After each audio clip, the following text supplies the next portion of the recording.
All right, guys, so the hood is back open on 7.3. I know I pretty much just said, I took it for a test drive, pretty much said it was like done-ish. Ended up finding, like how everything else happens here, ended up finding a really good deal on the marketplace. And it really had me starting to think for injectors. I took it for a test drive. There's nothing wrong with the injectors that were in this. 205cc, 100% nozzles. They do work with the S369. I think they would work better with the S369 with the automatic trans. But there was definitely room to go bigger with the turbo I got, and I kind of did that on purpose because I don't want to get a turbo that the second I want to go bigger with fuel, I need to replace everything now, where I could just replace one thing and it'll be a little bit faster, work better.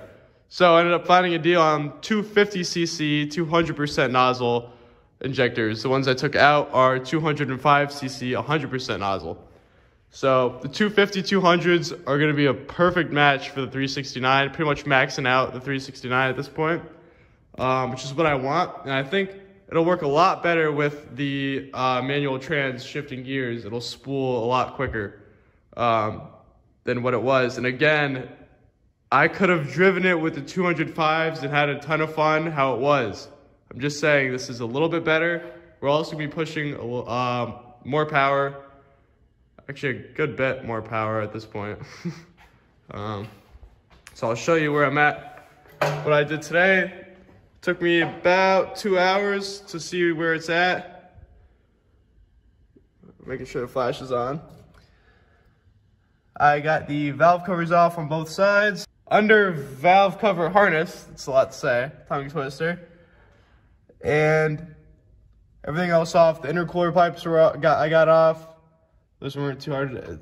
This passenger side, if you've ever done injectors or anything, you know everything is harder on the passenger side, including the intercooler pipes. But not that bad. Went in, took the injectors out. I've explained how to take these out a couple times. This is my fourth time doing injectors.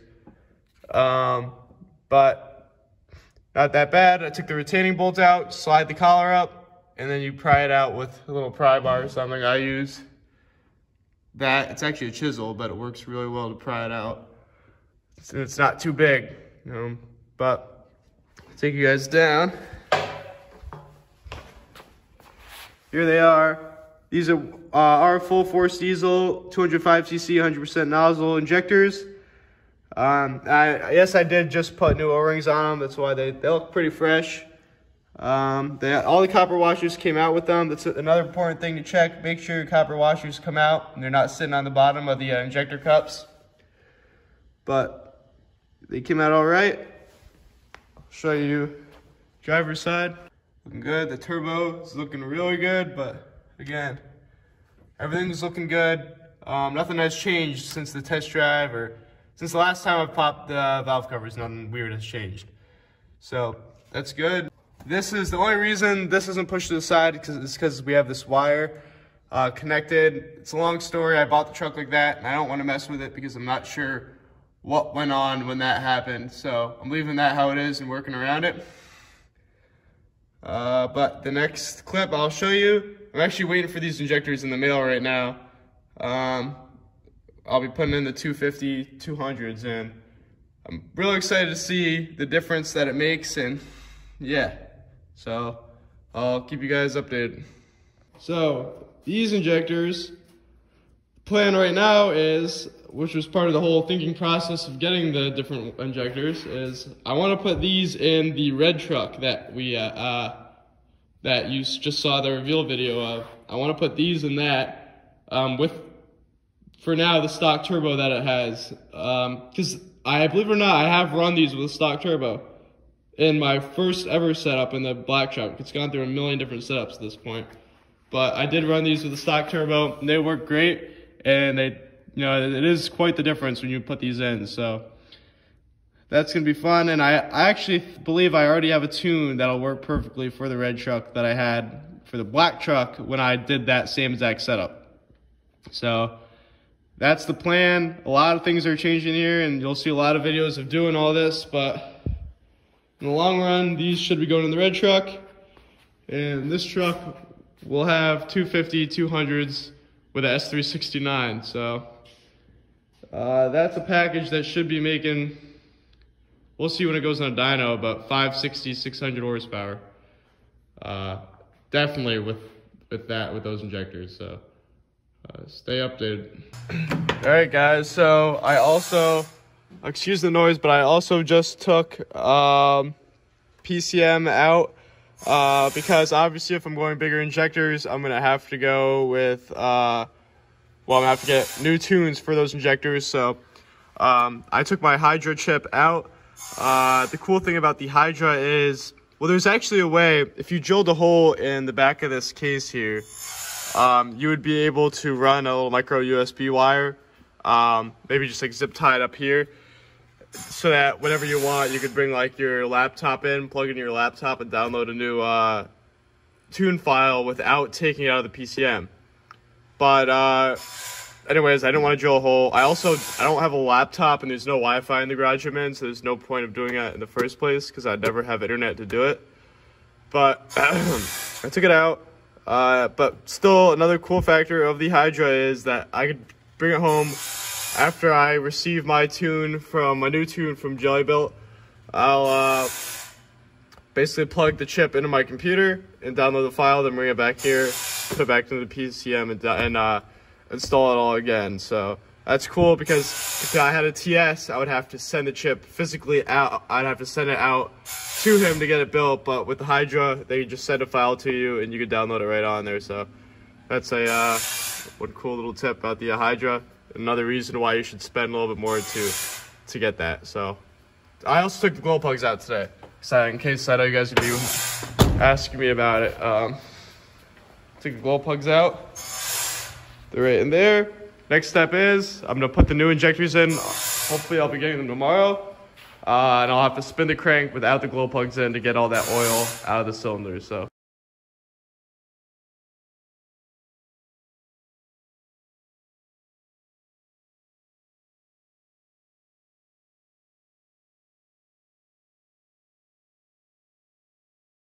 Alright guys, so I just installed the 250, 200 injectors. This is gonna be the first startup. Hopefully the battery's not dead.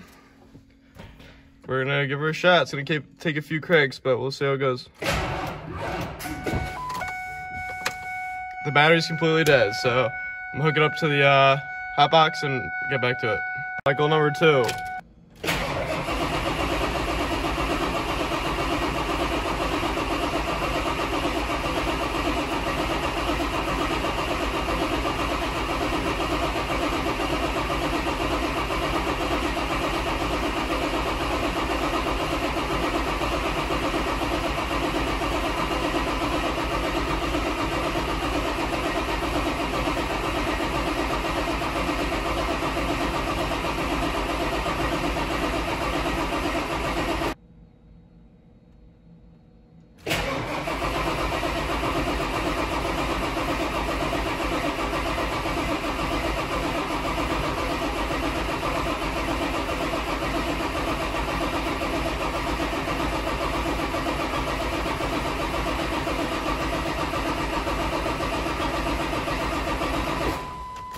Batteries are dying. I'm gonna give it a minute and we'll get back at it.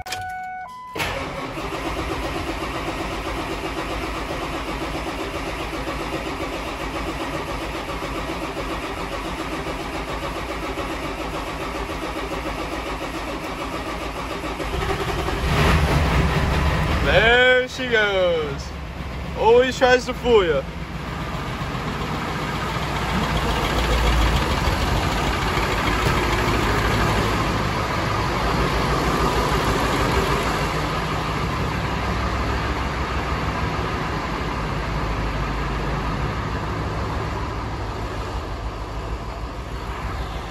Whew. So most of the smoke got out. Definitely recommend doing something like this because it makes your garage extremely smoky. Got a little leak right there, but that's fine.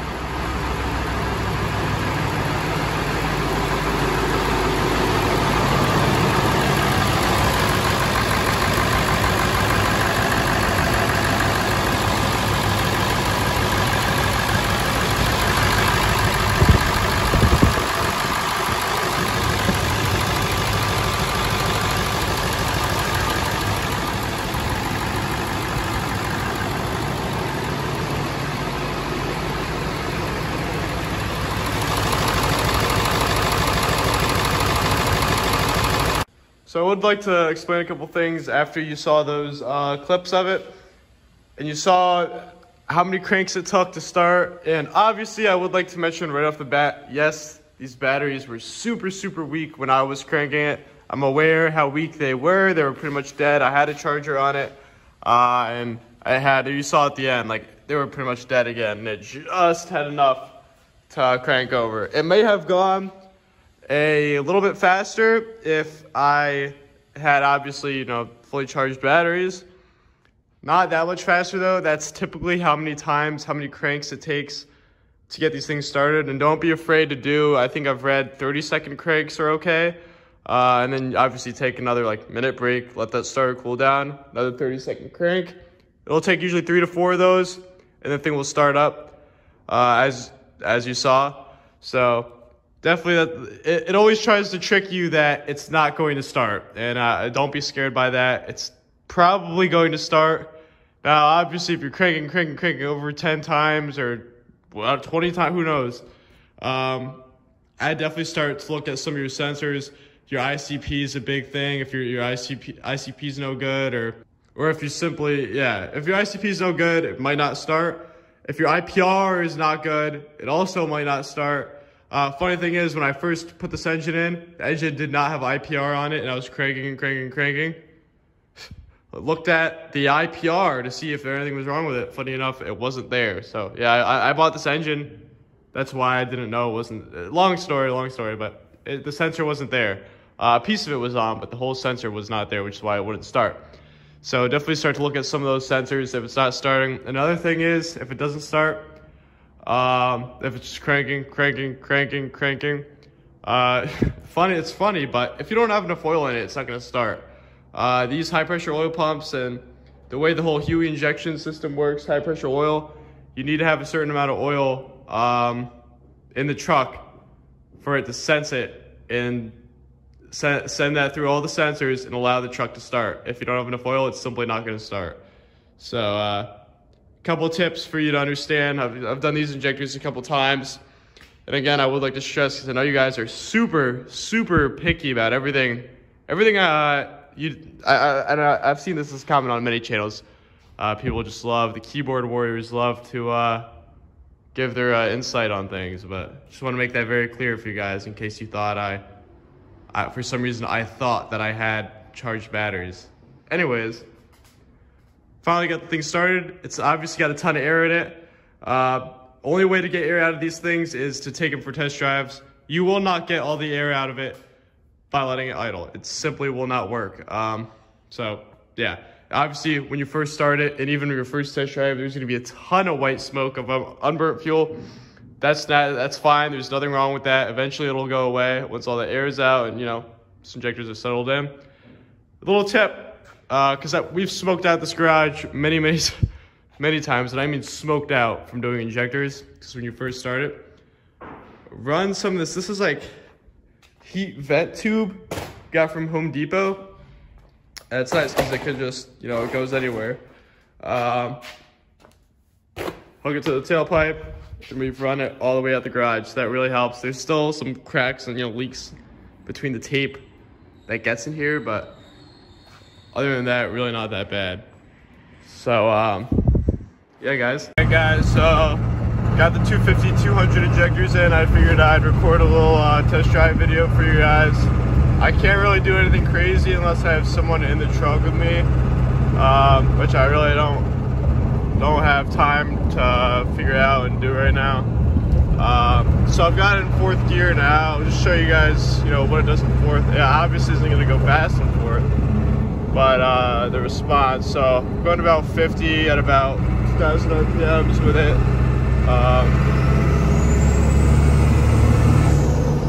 You know, it has fun. But that's, you know, that's just me slowly going into the throttle there.